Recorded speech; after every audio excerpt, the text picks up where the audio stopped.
Bismillahirrahmanirrahim. Alhamdulillah rabbil alamin.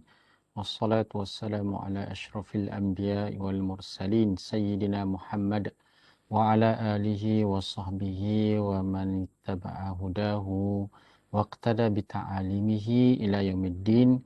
Rabbi shrah li sadri wa yassir li amri wahlul 'uqdatam min lisani yafqahu qawli. Wala haula wala quwwata illa billahil aliyyil azim wa ba'du. Alhamdulillah, yang pertama marilah sama-sama kita bersyukur kepada Allah Ta'ala kerana dapat bertemu pada pertemuan kali ini untuk subjek NSB 10203 dan untuk slot video kali ini insya-Allah Ustaz akan menyempurnakan sebahagian daripada silibus subjek ini yang ada terkandung di dalamnya beberapa tajuk yang berkait dengan kejururawatan di dalam Islam. Jadi untuk memenuhi keperluan ini, insya-Allah kita akan bertemu di dalam 3 minggu. 3 minggu dan akan menyentuh beberapa tajuk yang berkaitan dengan kejururawatan dalam Islam ini.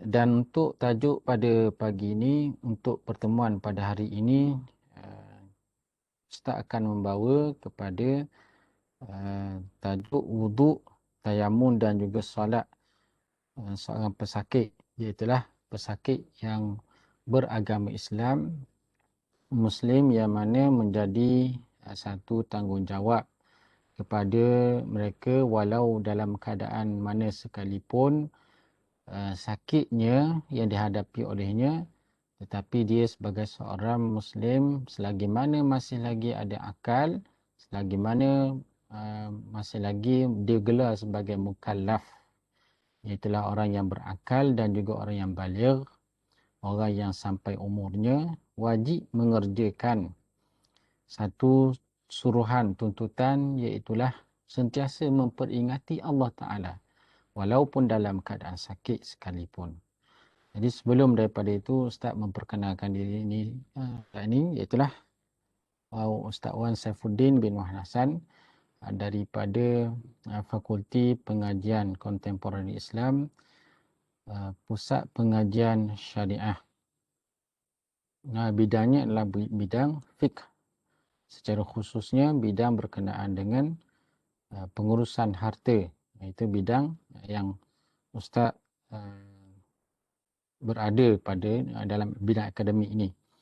Jadi insya-Allah pada pagi ini pada perkali ini kita akan berbincang dengan tajuk yang pertama kita berkaitan dengan wuduk, tayamun dan juga solat pesakit.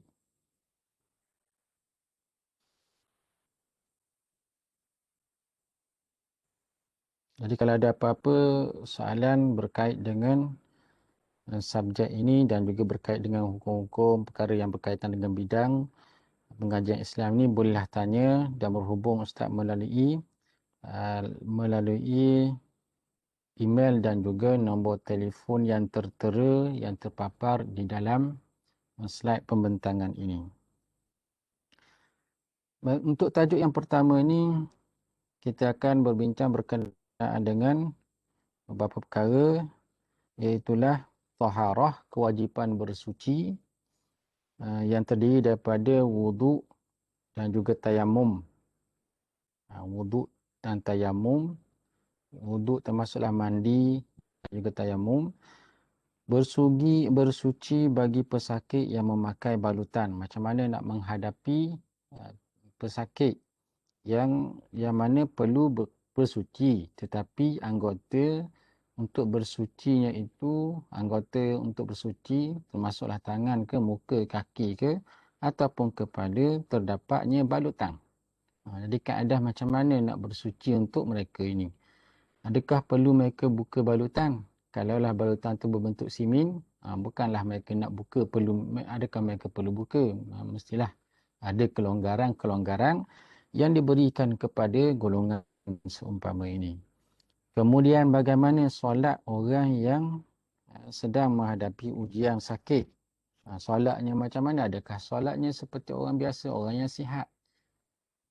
Dan tahap sakitnya pun mestilah berbeza antara satu sama lain. Ada orang sakit yang perlu solat seperti mana orang orang yang sihat solat. Seperti mana orang yang tahap, tengok pada tahap, lihat pada tahap sakit yang mereka hadapi.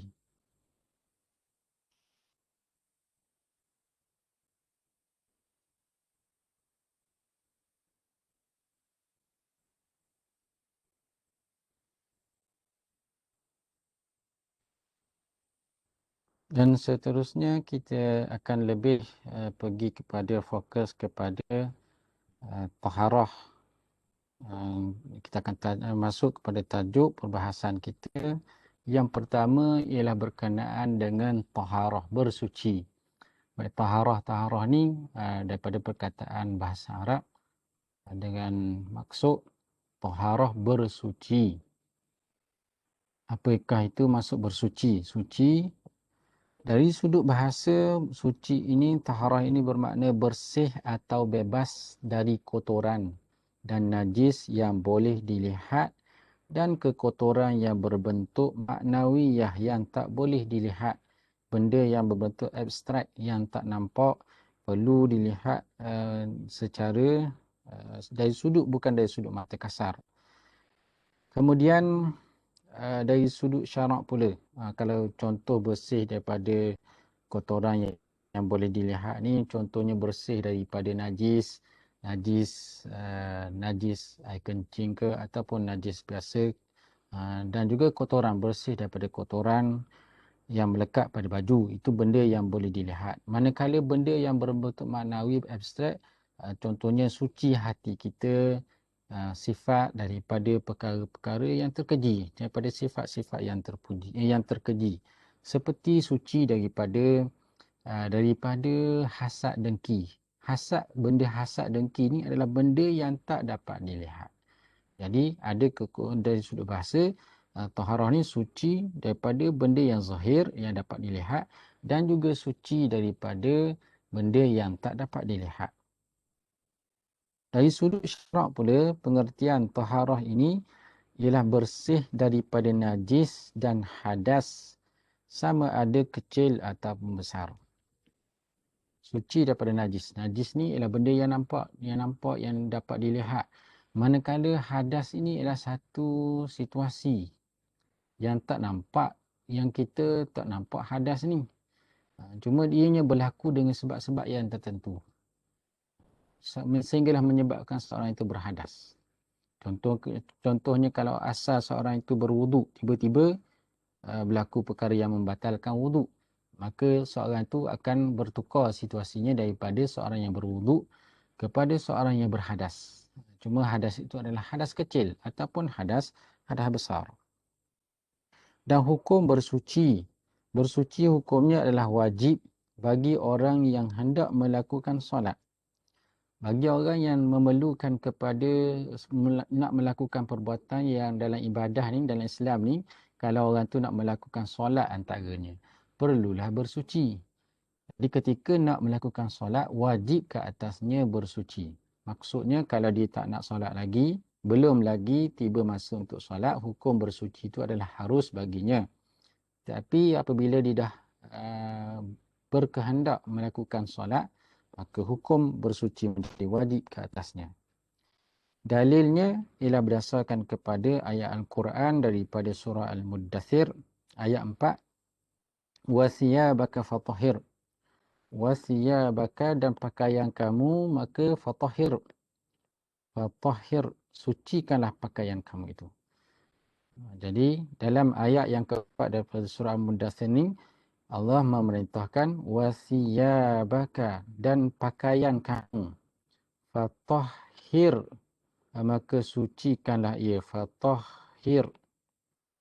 Jadi ini satu arahan supaya bersuci. Suci apa? Ini suci pakaian. Suci perkara pakaian daripada kotoran dan juga daripada najis.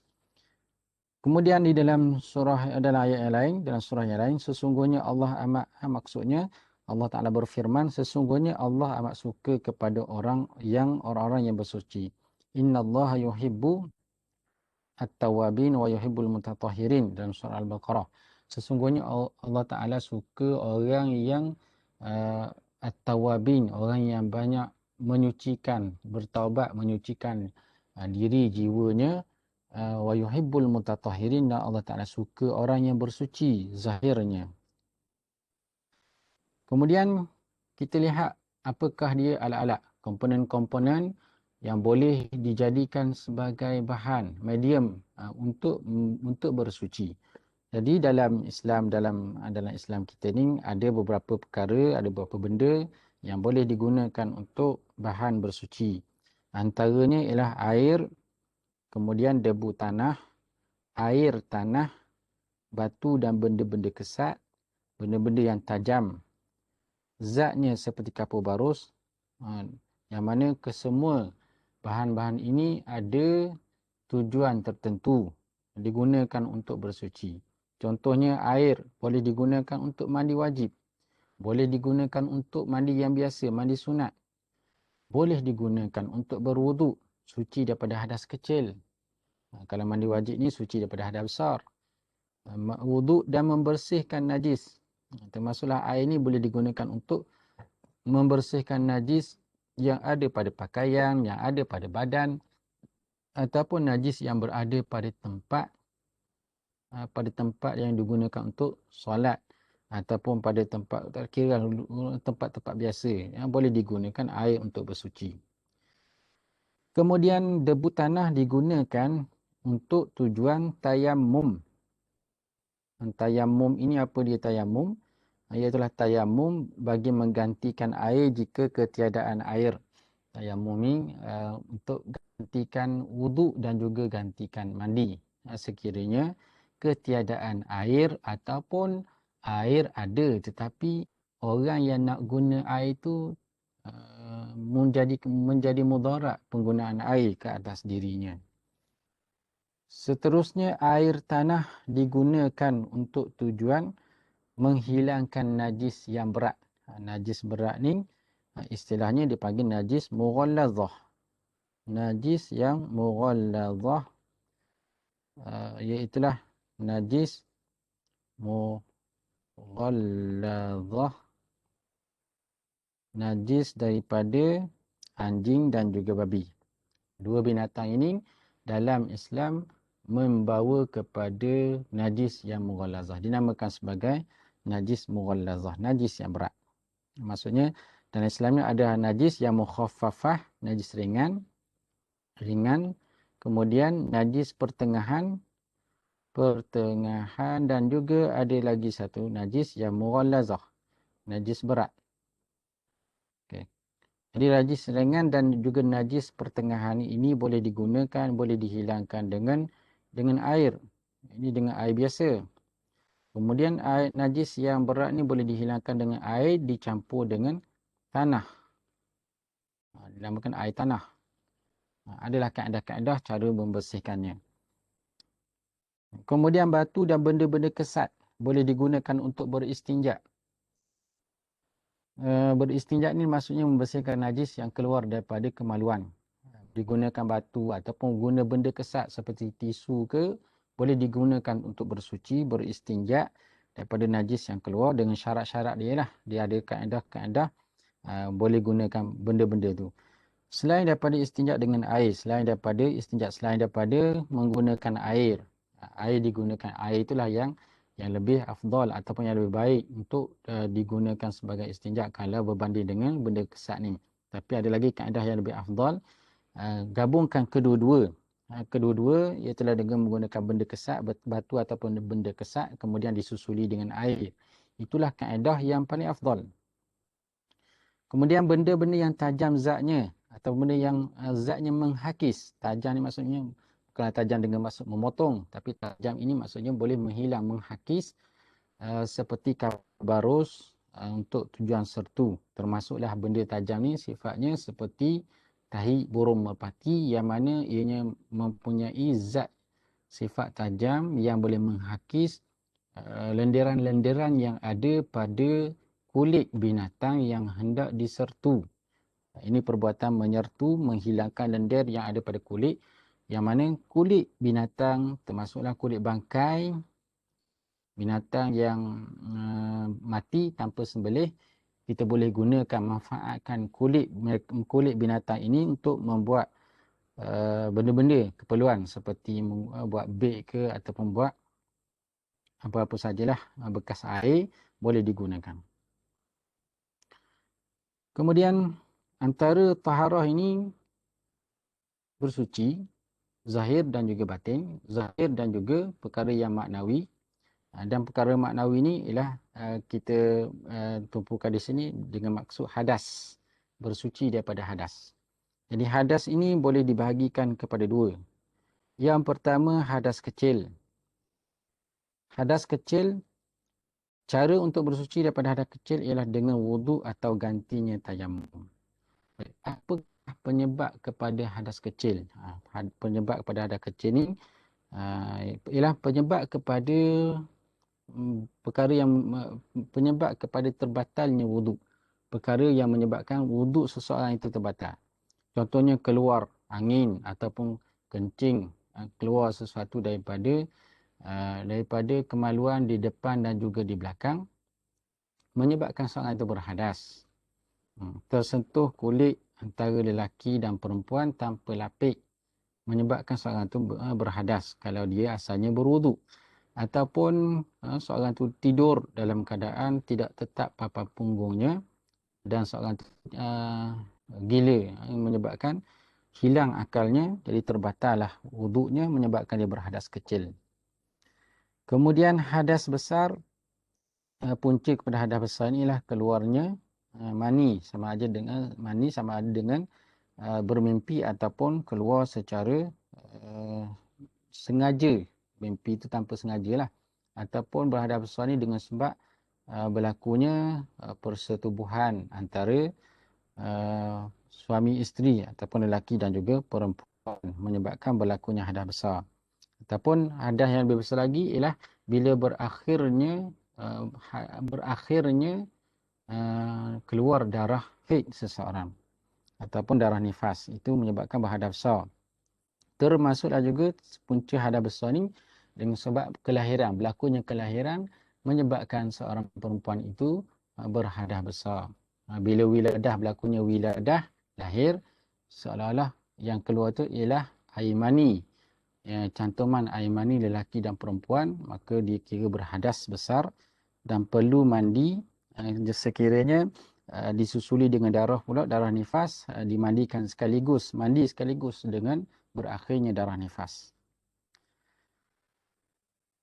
Jadi hadas besar ni, cara untuk bersuci daripada hadas besar ialah dengan cara mandi wajib atau gantinya tayamum, sekadar untuk membolehkan ia melakukan ibadah-ibadah tertentu.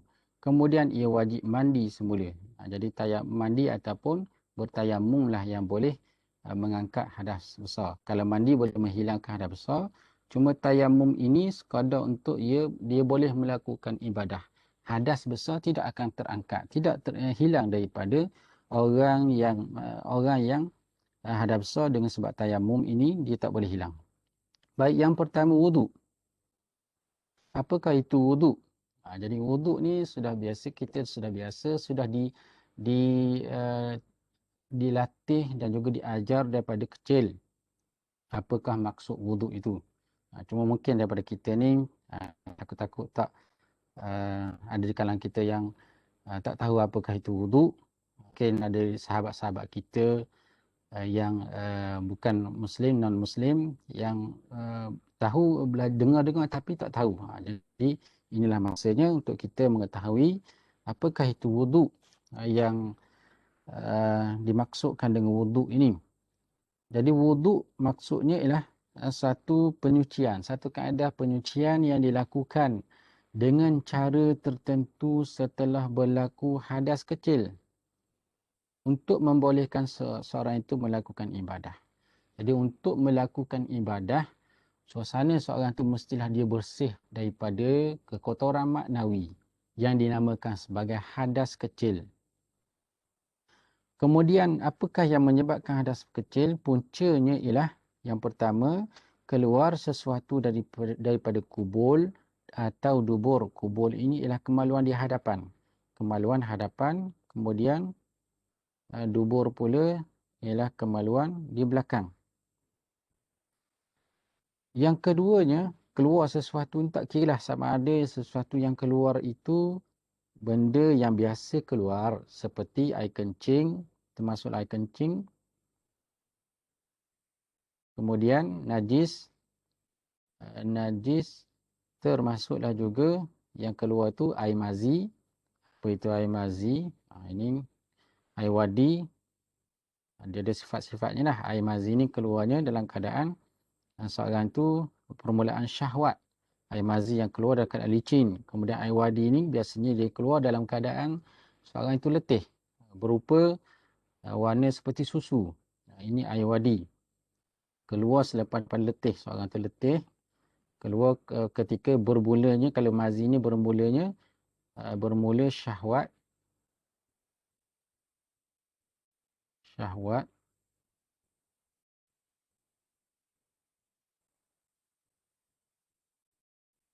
Kemudian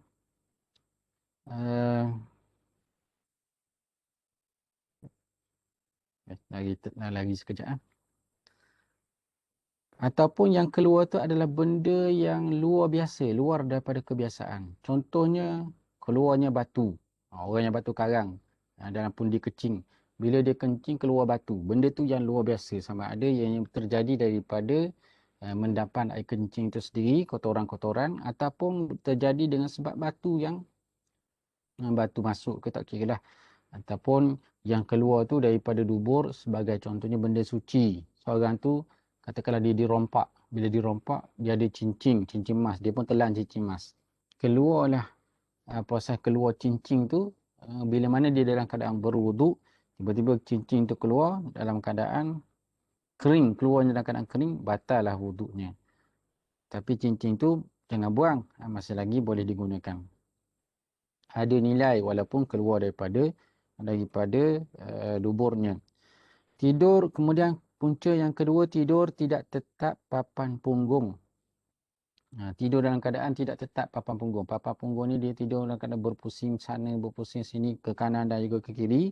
Menyebabkan kebiasaannya kalau orang tidur dalam keadaan tanpa tak sedar ni, menyebabkan keluarnya angin daripada dubur. Kemudian menyentuh kemaluan depan ataupun belakang dengan tapak tangan. Sentuh kemaluan. Sentuh kemaluan dengan tapak tangan. Ini tapak tangan ni disentuhnya kemaluan. Apa maksud kemaluan? Kemaluan ini ialah kalau bagi lelaki zakarnya, dia menyentuh zakar daripada hujung sehinggalah ke pangkal zakar. Manakala testisnya tidak termasuk dalam pengertian kemaluan. Memang malu kalau tunjuk orang tak, tetapi tidak membatalkan wuduk kalau disentuh testisnya. Itu bagi lelaki. Bagi perempuan pula ialah menyentuh kemaluan hak sebelah depan ni ialah bahagian, minta maaf tak sebut ya, bahagian bibir yang tersentuh antara dua tepi farash itu. Sentuh bahagian yang tersentuh, macam bibir yang tersentuh tu, itu adalah perkara yang membatalkan wuduk apabila disentuh. Maksudnya kalau disentuh sebelah tepi, tidaklah termasuk dalam perkara yang membatalkan wuduk apabila menyentuh kemaluan diri sendiri. Kemaluan orang lain pun kalau kita sentuh macam kemaluan adik, kita basuh najis adik, kemaluan itu sebelah depan. Kalau sebelah belakang pula ialah halaqah. Halaqah ni ialah sekitar lubang dubur. Itu dah panggil halaqah. Bila sentuh kawasan itu boleh membatalkan wuduk. Maksudnya kalau kita basuh najis adik kita dengan menggunakan telapak tangan boleh membatalkan wuduk. Tapi kalau kita guna di belakang tangan, bukan telapak tangan, kita basuh gosok-gosok dengan menggunakan belakang tangan di tempat keluar najis ataupun di hadapan ke belakang ke, itu tidak membatalkan wuduk. Basuhlah 10 orang adik pun tidak membatalkan wuduk. Kemudian yang keempat, tersentuh kulit antara lelaki dan perempuan ajnabi. Lelaki dan perempuan yang ajnabi. Maksud perempuan ajnabi, laki dan perempuan ajnabi ni ialah bukan mahram. Yang bukan mahram, ajnabi ni asing. Asing, bukan mahram. Bukan mahram. Apa maksud mahram? Mahram ni ialah yang tidak boleh kahwin. Maksudnya, kalaulah sentuh adik-beradik, adik-beradik ni tak boleh kahwin, itu dipanggil mahram. Itu tidak membatalkan wuduk. Tetapi kalau sentuh lelaki dan perempuan mahram, bermula mahram ni ialah dengan kerabat yang paling dekat yang bergelar mahram ini ialah ipar, adik ipar, abang ipar yang berlainan jantina, sepupu itu dah dikira mahram. Kalau sepupu itu dah dikira mahram. Dan mahram ni boleh jadi haram nikah ni dengan beberapa sebab, dengan 3 sebab. Yang pertama dengan sebab nasab. Nasab keturunan. Nasab ni contohnya ibu dengan anak ataupun nenek dengan cucu. Itu dengan sebab nasab. Ataupun mak saudara, datuk dan nenek saudara, bapa saudara, datuk saudara dengan sebab nasab keturunan. Dan ada mahram ni menjadi mahram dengan sebab penyusuan. Penyusuan. Seorang perempuan dia nak anak ataupun dia ada anak dan ada lebihan susunya, tiba-tiba jiran tetangganya, jirannya meninggalkan anak kecil lagi 2 tahun ke bawah, dia pun menyusu anak jirannya. Apabila cukup 5 kali susuan dengan susuan yang mengenyangkan, jadilah anak jiran tu sebagai anak susuan kepada orang yang menyusukannya. Dan ada mahram dengan sebab persemendaan. Persemendaan ini antaranya ialah ibu mertua dengan anak, dengan menantunya. Antara ayah mertua dengan menantu perempuannya. Jadi hubungan bila sebab berlakunya akad nikah menyebabkan ayah mertua dengan anak ataupun ibu mertua dengan menantunya, ayah mertua dengan menantunya ataupun ibu mertua dengan menantunya menjadi haram selama-lamanya. Maksudnya tak boleh bernikah, bila sentuh tidak membatalkan wuduk. Kemudian yang kelima, hilang akal dengan sebab gila ataupun dengan sebab tersalah ambil ubat ke apa ke, menyebabkan akalnya hilang. Tidak ada akal. Maksudnya seperti tahap orang gila lah, menyebabkan batal lah wuduknya. Dia samalah lebih kurang orang yang tidur. Orang yang tidur ni ada sebab mengatakan sebab tidur tu menyebabkan dia hilang akal. Hilang akal bukanlah dengan maksud gila. Dan samalah juga hilang akal di sini bukanlah maksud gila, mungkin dengan sebab mabuk ke menyebabkan seorang tu hilang akal, jadi batal lah wuduk. Baik, ta'rif wuduk. Apa maksud wuduk? Pada bahasa, wuduk ini ialah menggunakan air pada anggota tertentu. Anggota tertentu ni termasuklah ada 4 anggota: tangan, muka, kepala dan juga kaki. Ini anggota-anggota tertentu yang kita basuh ataupun yang kita sapu ketika melakukan wuduk. Dari sudut syarak pula ialah satu perbuatan yang khusus yang dimulai dengan niat, dimulakan dengan niat, diikuti dengan membasuh muka. Yang kedua, kemudian 2 tangan, membasuh 2 tangan, menyapu kepala, membasuh kaki dan dengan menggunakan air mutlak. Jadi ada 4 perbuatan kemudian disusuli dengan keenamnya tertib. Ini antara rukun-rukun wuduk lah dari sudut syarak. Jadi dia start dengan niat, kemudian basuh dan juga sapu anggota-anggota ni, dan juga disusuli dengan mesti kena tertib, mesti satu persatu. Rukun wuduk, ini kita jelas dah atas tadi, rukun wuduk yang bermula dengan niat ketika membasuh bahagian pertama dari muka. Kemudian yang keduanya membasuh muka. Membasuh muka ni, masuk muka di sini ialah daripada tempat tumbuhnya rambut sehinggalah di bawah dagu. Bawah dagu termasuklah janggut ataupun segala bulu-bulu yang ada pada muka ni. Kemudian sebelah kiri ni pula ialah sehinggalah telinga, sehinggalah cuping telinga ni perlu dibasuh anggota muka ni. Jadi termasuklah dalam pengertian ni bulu-bulu roma yang tumbuh ataupun kulit-kulit lebih yang tumbuh pada muka adalah benda yang wajib dibasuh. Antara telinga dengan dengan hujung tempat tumbuh kepala ni juga adalah anggota yang wajib dibasuh. Membasuh tangan hingga ke siku. Kemudian yang ketiganya, basuh tangan sehinggalah sampai ke siku. Tangan basuh sampai ke siku ni. Daripada tangan, jari jemari tangan basuh. Kemudian sampai ke siku. Sendi siku. Sendi ni basuh. Ini benda yang wajib. Kalau sunat lagi, kalau nak sunat dapatkan lebih, basuh biarlah lebih daripada siku. Kemudian menyapu sebahagian daripada kepala. Kepala sapu dalam rambut ni, sapu sebahagian daripada kepala. Sekurang-kurangnya 3 urat rambut. 3 urat rambut sekurang-kurangnya. Tapi orang kita ni taklah sampai bilang 3 urat rambut untuk sapu. Sapulah sebahagian dengan tapak tangan ni. Ataupun kalau nak dapat sunat, sapu keseluruhan. Kemudian yang kelima, membasuh kaki hingga ke buku lali. Sehingga sampai kepada buku lali. Kaki tu dibasuh sehingga sampai ke buku buku lali. Timbul, tulang yang timbul ni.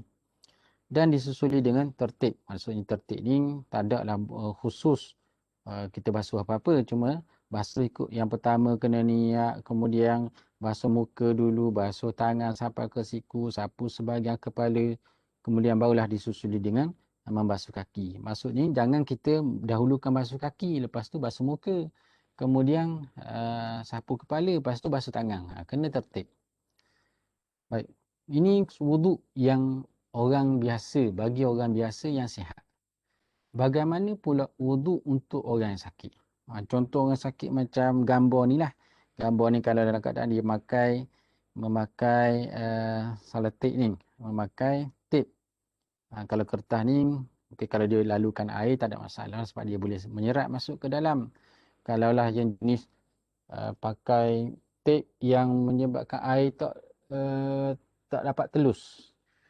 Macam mana berwuduk ataupun yang pakai pembalut seming. Okay, macam mana wuduk orang yang sakit ni?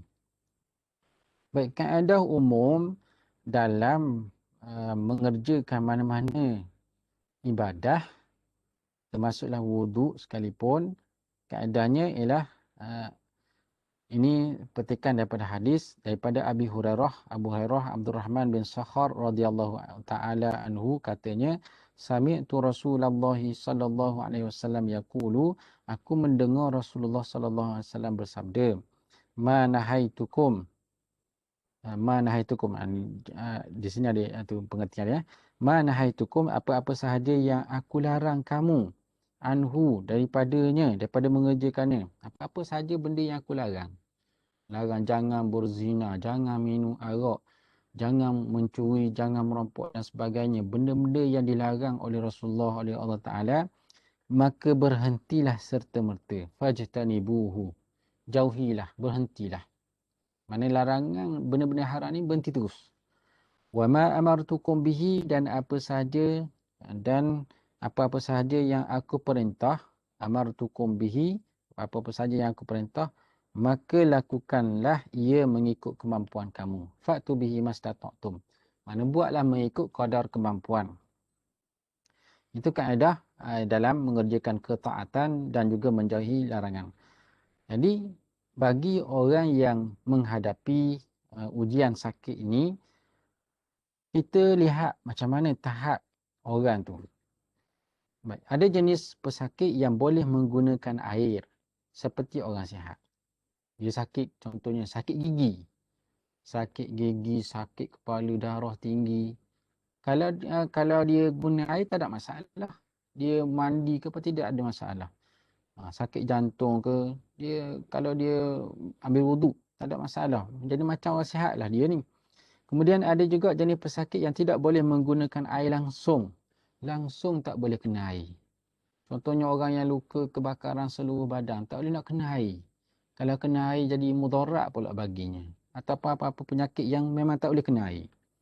Kemudian ada juga pesakit yang tidak boleh menggunakan air pada sebahagian anggota sahaja. Ada juga pesakit yang hanya sebahagian. Tangan je tak boleh kena air. Kaki saja tak boleh kena air. Kepala saja tak boleh kena air. Tak kira lah bahagian mana pun. Maksudnya ada bahagian yang boleh kena air, ada bahagian yang tak boleh kena air. Ada halangan dan ada yang sebahagian daripada pesakit yang tak boleh kena air ni, sebahagian anggota yang tak boleh kena air dengan sebab ada halangan pada anggota tayamum. Dengan sebab tangannya terbaluk. Jadi tangannya terbaluk menyebabkan dia tak boleh mengambil wuduk dan juga bertayamum. Ada halangan pada bukan anggota tayamum. Kemudian ada juga halangan pada bukan anggota tayamum. Bukan anggota tayamum ni contohnya kaki ataupun kepala. Jadi balut pada kaki. Kalau anggota tayamum ni ialah tangan dan muka. Tangan dan muka saja. Tangan dan muka ada halangan. Kalau selain daripada tangan dan muka, ada tempat berbaluk. Contohnya dekat pinggang ke, dekat punggung ke, dekat peha ke, dekat lutut ke, di siming. Jadi ada anggota yang berbaluk tapi bukan pada tempat anggota tayamum. Baik, yang pertama, orang yang boleh gunakan air seperti orang yang sihat. Bagi orang yang boleh gunakan air seperti mana orang yang sihat, wajib berwuduk seperti biasa. Orang ni ketika berwuduk, dia kena berwuduk macam biasa. Dan haram baginya bertayamum kalaulah ada air. Kalau ada air, air pun ada, tak ada masalah air, haram baginya bertayamum. Kerana dia ni tidak ada masalah bila kena air. Kemudian, bagi orang yang tak boleh gunakan air langsung, jenis yang kedua, orang yang memang tak boleh kena air. Air ada tapi tak boleh nak guna air, ataupun dengan sebab kalau dia guna air menyebabkan sakitnya melarat. Ataupun menyebabkan sembuhnya lambat. Lambat sembuh. Kalau biasanya doktor kata kalau tak kena air, jaga ni. Anggotamu jangan kena air. Kalau nak ambil wuduk kena air, sepatutnya seminggu boleh balik, boleh baik. Tapi dengan sebab kena air menyebabkan sebulan. Jadi di sini dikira dia tak boleh guna air kerana tak boleh guna air kerana uzur lah. Uzur dari sudut syar'i. Kerana sakit ataupun kerana uzur syar'i. Jadi uzur syar'i ini tak boleh menggunakan air. Contohnya dengan sebab air ada tapi dihalang oleh musuh. Contohnya dihalang oleh musuh ataupun binatang buas. Air ada tapi binatang buas sedang menunggu. Binatang yang berbisa menunggu. Ada buaya dalam kolam tu. Sentuh air je, buaya ngap makan dia. Jadi di sini dia panggil uzur syar'i. Dia tak sakit, dia sihat. Air ada tapi ada uzur. Uzur yang dikira syarak. Diambil iktibar. Jadi orang yang jenis yang kedua ni boleh bertayamum.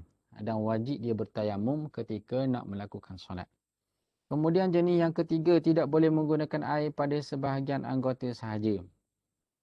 Macam orang yang berbaluk pada anggota kaki ataupun tangan. Jadi ketika nak solat wajib berwuduk. Orang ni wajib berwuduk dan tayamum ganti tempat yang wajib dibasuh. Wuduk macam biasa. Wuduk macam biasa ni maksudnya ketika berwuduk basuh muka, basuh tangan, sapu kepala, kemudian andai kata kakinya berbaluk. Kakinya tak bolehlah kena air. Baik, katakanlah berbaluk kaki itu berbaluk sepenuhnya kedua-dua belah kaki. Jadi untuk basuh kaki tak boleh digantikan ketika nak basuh kaki digantikan dengan tayamum. Maksudnya selepas daripada sapu kepala atau buat benda sunat, sapu telinga, untuk sapu basuh kaki, ambil debu tanah kemudian bertayamum untuk gantikan basuh kaki. Ini bagi orang yang berbaluk pada kaki. Kemudian jika berhadas besar, kalau itu berhadas besar wajib mandi dan tayamum. Kalau dia sedang berhadas besar, kaki berbaluk. Mandi, bagi anggota lain yang tak berbaluk wajib dibasuh dengan air. Kemudian untuk bahagian kaki yang tak boleh kena air wajib diganti dengan tayamum. Sebagai ganti tempat yang wajib rata air. Baik, di sini macam mana dia nak mulakan? Mandi dulu ke ataupun tayamum dahulu? Ini terserahlah kepada orang yang nak melakukan mandi angkat hadas besar. Kalau dia nak tayamum dulu, boleh tayamum dulu sebab tidak ada tertib. Tayamum ni untuk menggantikan bahagian kaki yang tak boleh kena air. Lepas tayamum dia pun sambunglah mandi dengan basuh anggota lain yang boleh kena air. Itu dalam bab wuduk. Kemudian untuk tayamum pula. Baik, tayamum ni memang wajib kita menggunakan debu tanah. 100% debu yang diperbuat daripada tanah. Bukan pasir. Dia kena debu, bukan pasir. Ada beza antara pasir dengan debu. Baik, apakah tayamum?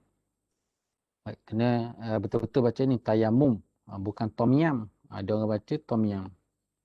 Tom yam bukan. Sebab ada kes tak tahu lah betul ataupun tidak. Ada orang, seorang isteri telefon ustaz, dia kata, macam mana ustaz, suami saya cedera. Lepas tu macam mana nak buat tom yam? Jadi ustaz pun rasa pelik. Macam mana nak makan tom yam, buat tom yam? Ustaz pun berilah resepi tom yam. Tom yam ni buat tu capur ni. Lepas tu tahu ustaz, untuk tom yam ni sakit, tak boleh nak ambil wuduk. Oh, itu bukan tom yam, itu tayamum. Jadi bukan tom yam. Jadi jangan salah sebut pula tayamum dengan ditukar kepada tom yam. Baik. Apakah tayamum? Tayamum ini maksudnya menyampaikan debu tanah ke muka dan dua tangan. Jadi dua anggota saja sini. Yang pertama, sapu menyampaikan tanah kepada muka, dan yang keduanya dua tangan. Kedua-dua belah tangan hingga ke siku dengan syarat tertentu. Mesti dengan melalui syarat yang tertentu. Kena ikut kaedah-kaedah dia. Fungsi tayamum ini, dia punya fungsi ialah untuk mengganti keseluruhan wuduk. Orang yang langsung tak boleh kena air, ataupun tidak ada air, langsung tidak ada air. Jadi tayamum ini menggantikan keseluruhan wuduk. Itu fungsi yang pertama. Dan ada juga tayamum yang berfungsi untuk pengganti sebahagian wuduk. Ini bagi orang yang ada keuzuran pada anggota tertentu tak boleh kena air. Macam tadi tersebutlah, kakinya terbalut ataupun kepalanya terbalut. Jadi dia tak boleh kena air. Sebagai ganti sebahagian wuduk. Maksudnya wuduk mana anggota yang boleh kena air, dia kena basuh dengan air dulu. Contohnya muka dia boleh kena air. Okey, dibasuhlah muka. Tangan boleh kena air, basuh tangan selepas basuh muka. Kemudian kepala dia tak boleh kena air. Kepala dia tak boleh kena, kerana keseluruhan kepalanya rambutnya terbakar. Rambutnya terbakar dengan sebab dia main uh, nak bakar lilin dengan minyak petrol. Contohnya nak bakar lilin pelita yang diisi dengan minyak petrol.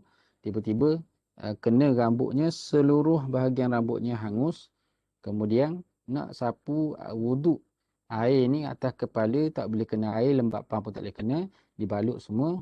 Jadi untuk sapu sebahagian kepala tu digantikan dengan tayamum. Setelah tu dia pun ambil teruskan wuduk, nak basuh kaki. Bila nak basuh kaki, tiba-tiba tak boleh, gantikan pula dengan tayamum yang kedua. Jadi dalam wuduk tu boleh jadi ada satu tayamum, boleh jadi ada dua tayamum, dan yang terbanyak tayamum dalam satu wuduk ada 4. Ada 4 tayamum. Paling maksima. Maksima dalam satu wuduk ada 4 tayamum. Kenapa jadi macam tu? Kerana anggota wuduk ada 4. Bila anggota wuduk ada 4, ada sebahagian yang berbaluk, tak boleh kena air, gantikan dengan tayamum.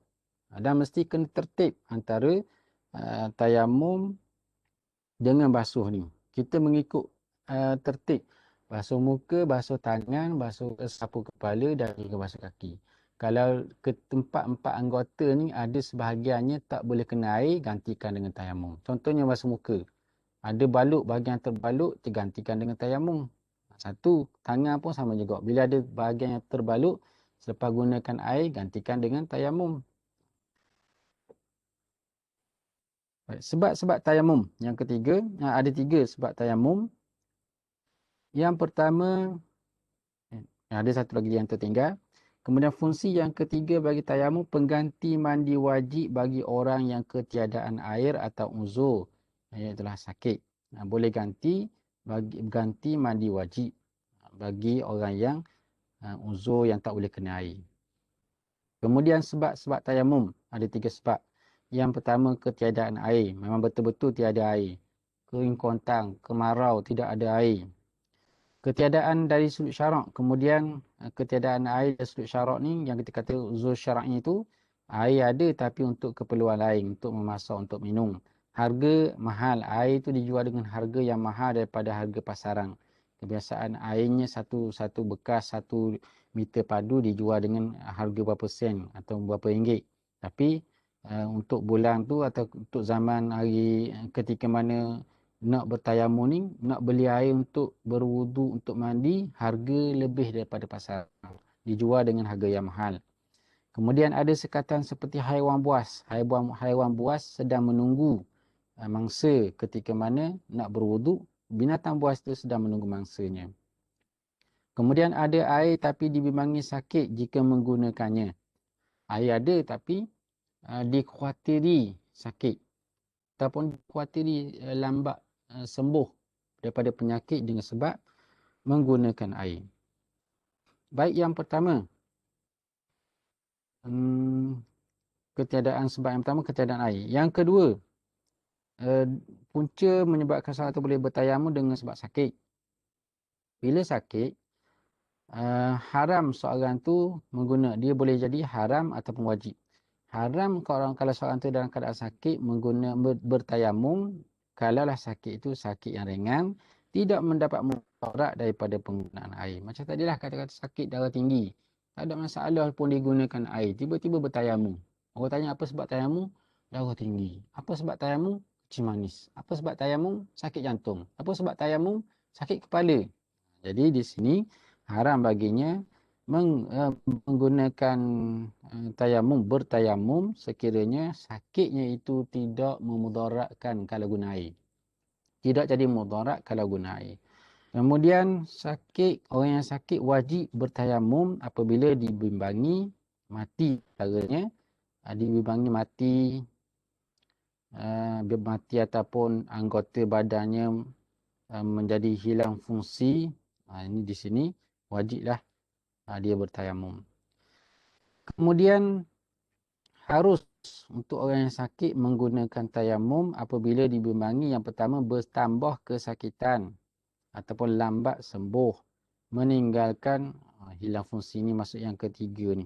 Harus lambat sembuh, meninggalkan kesan parut pada anggota zahir. Anggota zahir ni anggota yang terdedah lah.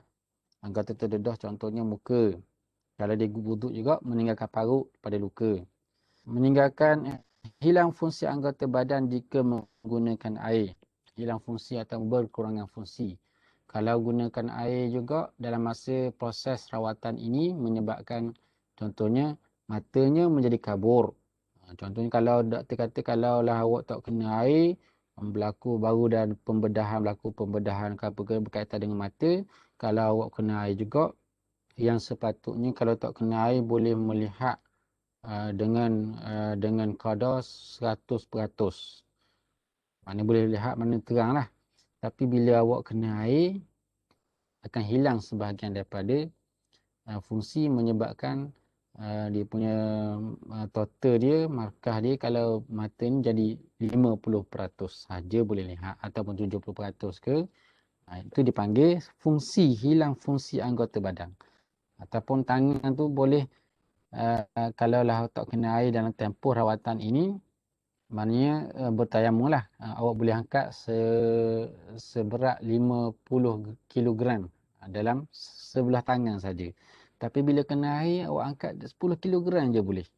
Lepas daripada tu 20 kilogram ke memang tak mampu dah. Itu kalau ada penyakit jenis macam tu, menyebabkan hilang fungsi anggota badan.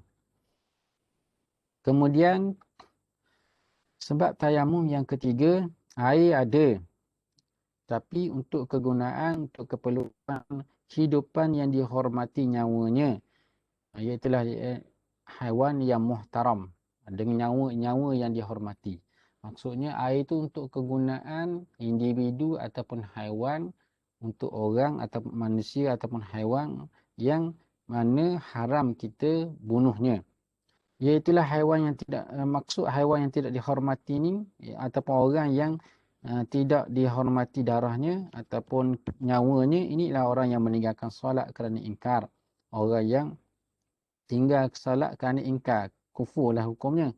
Kemudian orang muhsan yang berzina, orang yang sudah berkahwin, dia masih lagi berzina, ini dia tidak dinamakan sebagai haiwan hidupan yang dihormati.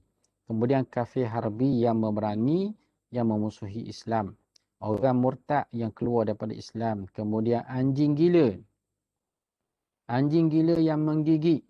Maksudnya anjing yang tak menggigit, anjing peliharaan yang baik, boleh boleh kita gunakan air itu untuk beri kepada dia, dan antara nak gunakan air untuk berwuduk dengan beri minum kepada anjing ni, utamakan beri minum dulu kepada anjing. Mana berwuduk dengan sebab air itu kita simpan untuk anjing, jadi kita boleh gantikan dengan tayamum. Maksudnya air itu kita lepaskan untuk kegunaan anjing dan kita carilah debu tanah untuk bertayamum. Kemudian babi juga merupakan haiwan yang tidak dihormati, yang tidak diraikan, yang tidak nyawanya boleh dihabiskan. Maksudnya biarlah dia dahaga daripada kita berikan dia air, dengan sebab yang kita berikan air, kita terpaksa tayamum. Ketika ini kita boleh guna air itu tanpa melihat kepada dahaganya binatang ini. Baik, syarat-syarat tayamum. Syarat untuk orang yang bertayamum, yang pertama, masuk waktu. Kena masuk waktu dahulu. Tak boleh dia bertayamum sebelum masuk waktu.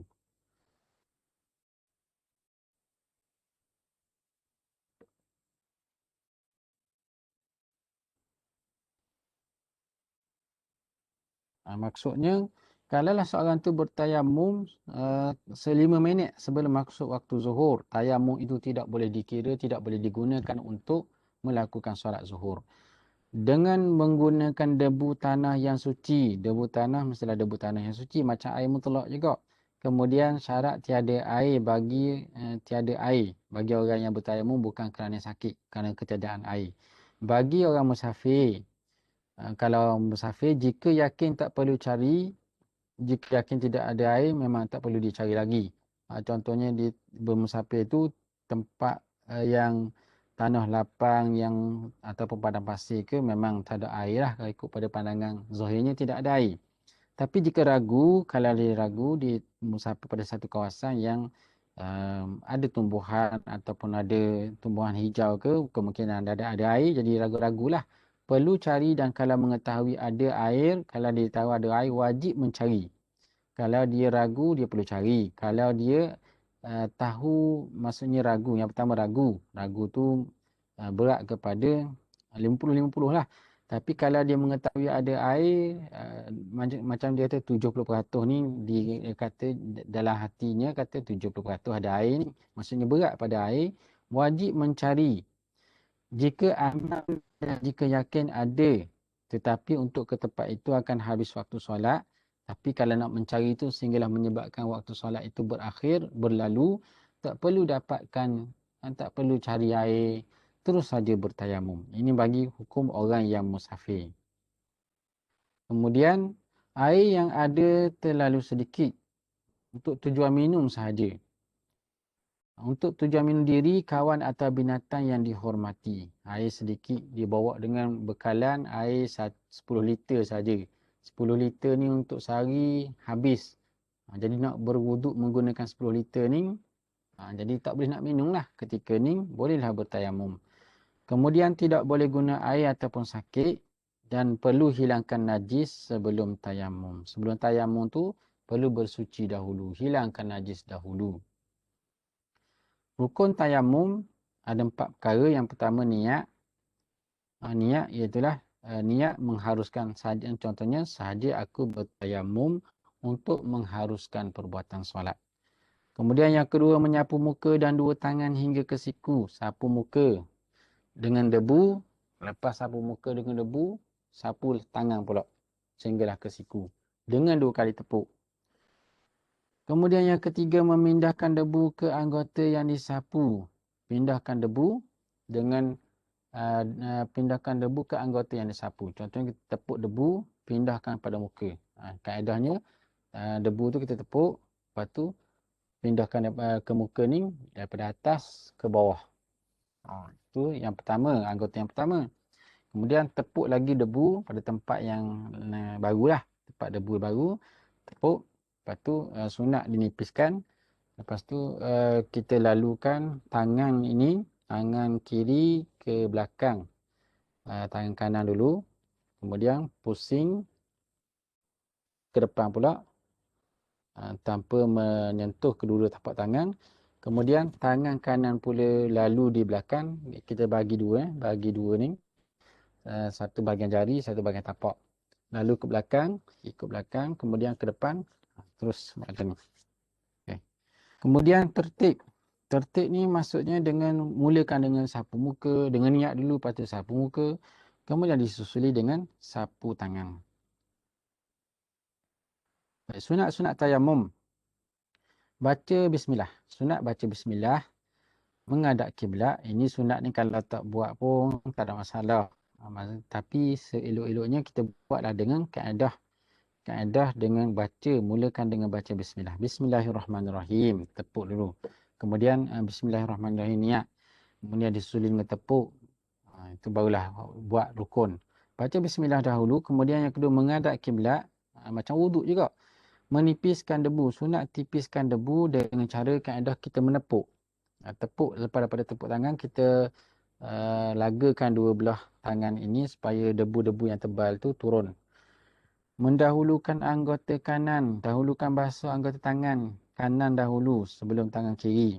Kemudian mualat ni ialah tidak putus, tidak selang masa lama, selang tempoh yang lama antara sapu muka dengan sapu tangan.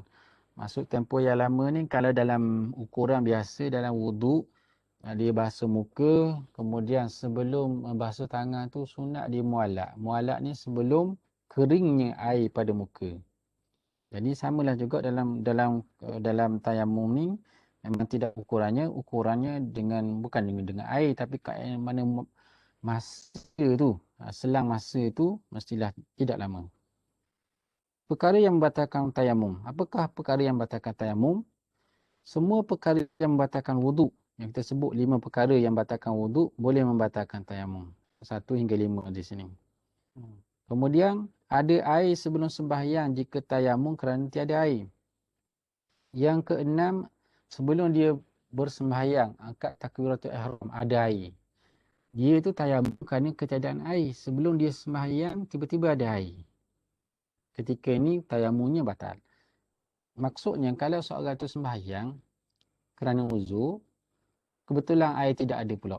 Dia sembahyang tu kerana uzur tak boleh kena air. Masa sebelum sembahyang tu tiba-tiba ada air. Ketika ni tayamumnya tetap berterusan, tidak terbatas sebab dia bertayamum kerana uzur bukan kerana tiada air. Maksudnya di sini juga ialah kalaulah dia bertayamum kemudian dia sembahyang kerana ketiadaan air. Tengah-tengah sembahyang tu tiba-tiba ada air. Ketika itu dia sudah sembahyang. Yang ni batalnya sebelum sembahyang. Jadi kena faham tu sebelum sembahyang. Kalau dah sembahyang dah ke baru ada air itu tidak terbatal. Tak terbatal tayamumnya. Kemudian hilang uzur. Yang ketujuh hilang uzur. Maksudnya dia hilang keuzuran daripada menggunakan air baik daripada sembuh daripada penyakitnya. Ataupun dia hilang uzur, dia bertayamum tu kerana dia bimbang ada haiwan buas, ada haiwan yang ganas menunggu untuk berwuduk. Lalu dia pun bertayamum. Tengah tayamum tu tiba-tiba hilanglah uzur, baik sembuh ataupun hilanglah uzur, batallah tayamum. Kemudian yang ke-8 waliyadzubillah murtad, keluar daripada Islam, menyebabkan seorang tu batal wuduk, batal tayamumnya. Kalau wuduk dia tak batal. Kalau wuduk dengan sebab murtad tak batal. Tapi tayamum dengan sebab murtad batal. Kemudian ada satu masalah bagi orang yang memakai pembalut. Memakai pembalut luka ataupun pakai siming ke pembalut tu. Dipanggil pembalut ni sebagai jabirah. Jabirah ni ialah penguat kepada anggota yang dibalut. Merupakan baik apa maksud jabirah atau pembalut ni, kain atau sesuatu yang digunakan untuk membalut anggota yang tercedera, tangan yang tercedera. Sekiranya ada jabirah, adanya pembalut, cara nak berwuduk, basuh anggota sihat. Basuh dahulu anggota yang sihat. Katakanlah tangan ni ada pembalut di sini. Antara dua ni ada pembalut. Lengan dengan bahu dengan lengan tangan ada pembalut. Jadi mana-mana anggota yang boleh kena air disapu dahulu, dibasuh dahulu dengan air, basuh anggota sihat dan sapu sahaja atas jabirah. Manakala atas balutan tadi disapu dengan air. Kemudian tayamum, selepas disapu dengan air, tayamum dan sambung semula baki anggota yang belum dibasuh. Lepas tu tayamum, kemudian disapu pula kepala, disambunglah wuduk itu dengan anggota yang lain. Itu kaedah dalam menyapu di atas pembalut luka ketika berwuduk. Bagi yang berhadas besar, orang yang mempunyai balutan, untuk hadas besar, mengangkat hadas besar, cara ataupun kaedahnya, hadas besar ni ialah meratakan air, mandi meratakan air seluruh badan. Sampaikan air ke tempat yang sihat. Basuh dulu mana-mana anggota yang sihat. Dan sapu di atas jabirah. Mana-mana balutan yang ada disapu dengan air. Kemudian diikuti dengan tayamum. Diikuti dengan tayamum untuk ganti bahagian yang ada jabirah. Bahagian yang ada balutan. Mandi dulu, sapu, kemudian untuk yang anggota yang dalam, sumber dalam balutan yang tak kenal itu, gantikan dengan tayamum. Jika balutan itu lebih daripada satu, kalau balutan itu lebih daripada satu, tayamum mesti ikut bilangan balutan bagi wuduk. Untuk wuduk, tengok ada berapa balutan di atas anggota wuduk. Yang saya sebut tadi, paling maksimal dalam wuduk, kalau ada empat balutan pada keempat-empat anggota, wajib 4 kali tayamum. Bagi mandi pula, kalaulah seorang tu ada pembalut banyak tempat pada badan, anggota badan, mandi seluruh anggota kena rata air. Tapi balutan yang banyak tu hanya digantikan dengan sekali tayamum sahaja. Kerana dalam mandi ni dia tidak ada tertib. Dia hanya kira satu anggota, seluruh badan sahaja. Tapi tayamum ni, dia satu persatu. Muka, tangan, kepala dan juga kaki, basuh kaki dengan cara yang tertib. Baik, solat orang yang memakai balutan, orang yang memakai jabirah. Jadi dengan dekat hospital adanya orang yang berbalut, orang yang balut muka, balut kepala, balut macam-macam balut lah. Dengan sebab sakit ni, hukum solatnya macam mana setelah dia melakukan wuduk dan juga bertayamum untuk gantikan anggota yang tak boleh kena air. Baik, solat mereka sah jika memenuhi syarat dan tak perlu diulang solat kecuali dalam 3 keadaan. Mana 3 keadaan ni solatnya perlu diulang. Baik, yang pertama, jika jabirah pembalut ada pada anggota tayamum. Maksudnya ada pada tangan dan juga pada muka. Muka dan tangan. Mula-mula muka dan juga tangan. Balut pada muka, separuh balut muka ni. Jadi kalau dia berwuduk, dia ganti dengan tayamum, memang tayamum ni tak boleh rata debu pada anggota yang berbalut. Jadi sekiranya balutan itu berada pada anggota tayamum, dia wajib semayang, kemudian selepas daripada sembuh, gantikan semula semayangnya. Kemudian yang keduanya, balutan melebihi luka. Melebihi maksudnya, ataupun luka itu kecil. Luka itu sebesar katakanlah duit 50 sen. Sebesar ni. Tetapi balut besar. Balut tu besarnya 50 sen je. Dekat anggota contoh kaki lah. Kaki bukan anggota tayamum. Kaki tu balut, contoh kaki macam ni. Balutannya atas, lukanya kecil. Tapi balutannya seluruh kaki sampai ke buku lali. Jadi sini luka kecil tapi balutan besar. Kemudian yang ketiga, balutan tidak ada anggota tayamum. Balut pada kaki ke contohnya.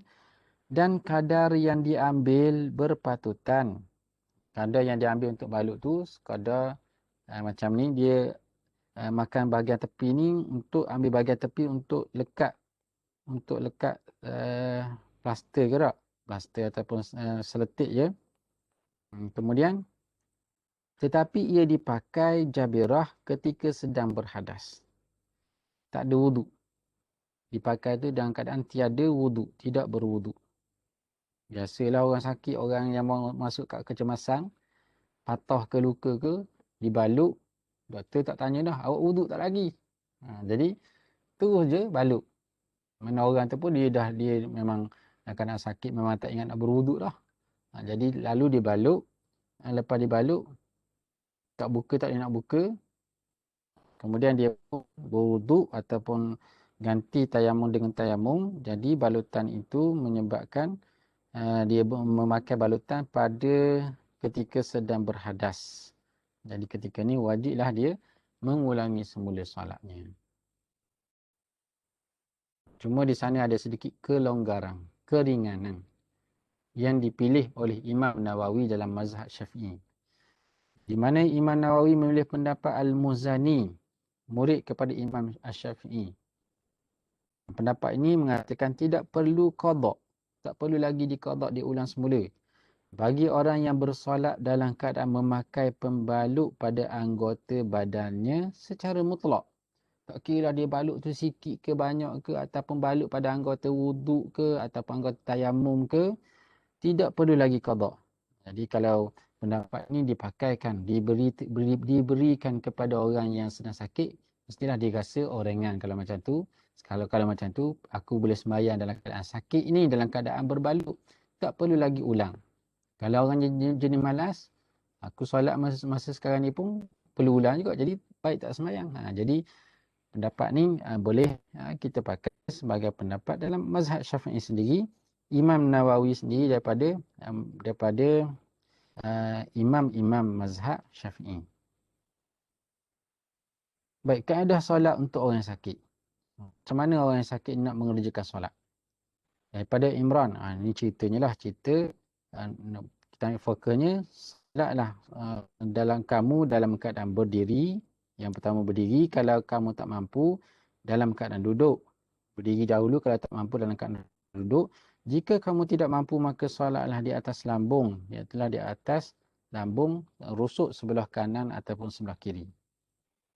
Jadi kewajipan solat ni wajib kata mereka yang punya 6 sifat. Ada sifat ini wajiblah katanya solat. Iaitulah orang Islam, Muslim, baligh, berakal, suci daripada haid dan nifas, sampai seruan dakwah. Maksudnya dia ni duduk di kalangan orang yang, di kalangan masyarakat yang sampai kepadanya ajaran Islam. Kemudian sejahtera panca indera, tidak buta dan pekak daripada lahir lagi lah. Daripada asal kejadiannya tidak buta dan juga tidak pekak. Maksudnya dia ada peluang untuk belajar solat. Dan dia belajar solat. Kalau lah orang tu lahir dalam keadaan buta dan juga pekak, memang dia tak boleh, tak mampu nak belajar cara kaedah solat. Jadi tak wajiblah ke atas orang ni yang dikira bukan mukallaf. Baik. Berdiri. Berdiri untuk orang yang sembahyang agak sakit. Mengerjakan rukun adalah wajib. Termasuklah berdiri ini adalah rukun dan berdiri itu adalah wajib. Berdiri adalah satu rukun dalam solat fardu, tidak wajib berdiri dalam solat sunat. Manakala dalam solat sunat, berdiri ini bukanlah rukun. Tidak wajib berdiri. Maksudnya kalau nak duduk boleh. Tapi pahalanya separuh pahala solat secara berdiri. Cuma pahalanya berkurangan. Mengiring pahala 1/4 suku pula daripada pahala solat secara berdiri. Kalau malas juga orang tu nak solat, dia solat dalam keadaan mengiring di atas rusuk, atas lambung sebelah kanan, boleh solat, cuma solat sunat. Cuma pahalanya semakin berkurangan. Bilakah dibenarkan duduk?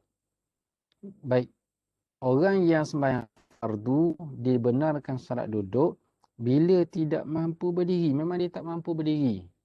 Atau macam mana ukuran nak ukur orang ni mampu ke tidak mampu? Ukuran ataupun indikatornya ialah menghadapi kesukaran melampau. Kalau dia berdiri, kesukarannya melampau, kesakitannya melampau. Dibimbangi bertambah sakit atau lambat sembuh, atau paruk yang keji pada anggota zahir, atau hilang fungsi anggota badan, atau kesukaran yang tidak mampu ditanggung. terlalu sakit sehinggalah dia boleh sampai tahap mengerang kalau dia berdiri. Mengerang kesakitan. Jadi di sini barulah dibenarkan seorang tu duduk. Sembahyang dalam keadaan duduk. Baik, cara-cara solat jika tidak mampu berdiri. Ini adalah contoh satu tertib kaedah nak menggantikan berdiri itu daripada berdiri duduk. Ini kaedah-kaedahnya. Baik, seorang itu sebelum solat dia boleh solat berdiri, mesti dia berdiri. Jadi solat berdiri walaupun dalam keadaan membongkok, lagi mana dia boleh berdiri, cuma berdiri ni mungkin tak betul, membongkok sikit dengan sebab mungkin sakit belakang ke, sakit pinggang ke, dia boleh berdiri, sila, kena wajib dia berdiri. Jika tidak mampu, tapi kalaulah dia tak mampu berdiri dengan sebab-sebab di atas, dengan sebab sakit, terlalu sakit ataupun menyebabkan lambat sembuh, solatlah dalam keadaan berlutut. Boleh turun dalam keadaan berlutut. Jika tidak mampu, solat dalam keadaan duduk. Kalau tak mampu berlutut, duduk. Jika tidak mampu juga untuk duduk, solat di atas lambung. Afdalnya lambung sebelah kanan, rusuk sebelah kanan. Kalau tak boleh rusuk sebelah kanan, rusuk sebelah kiri. Jika tidak mampu terlentang, sembahyang dalam keadaan terlentang. Terlentang macam orang tidur di atas katil terlentang. Rukuk dan sujud secara isyarat dengan kepala. Rokok isyarat dengan kepala. Kalau rokok setara ni, sujud tu kena rendah lagi. Jika tidak mampu juga isyarat dengan mata. Kalau tak mampu dengan kepala, isyaratlah dengan mata, dengan menggerakkan berbola mata. Jika tidak mampu mengingati, kalau dengan bola mata pun tak mampu juga, hanya dengan mengingati dalam hati segala rukun solat. Lintaskan dalam hati rukun-rukun solat. Kena hadirkan dalam hati rukun-rukun solat. Maksudnya mata dalam keadaan pejam, tapi akalnya masih lagi ada. Kena ingati perbuatan solat dalam hati. Macam orang tidur lah, tengok orang tidur mata tak boleh nak gerak. Dalam hati tu kena hadirkan perbuatan solat. Kita berhenti untuk setakat ni.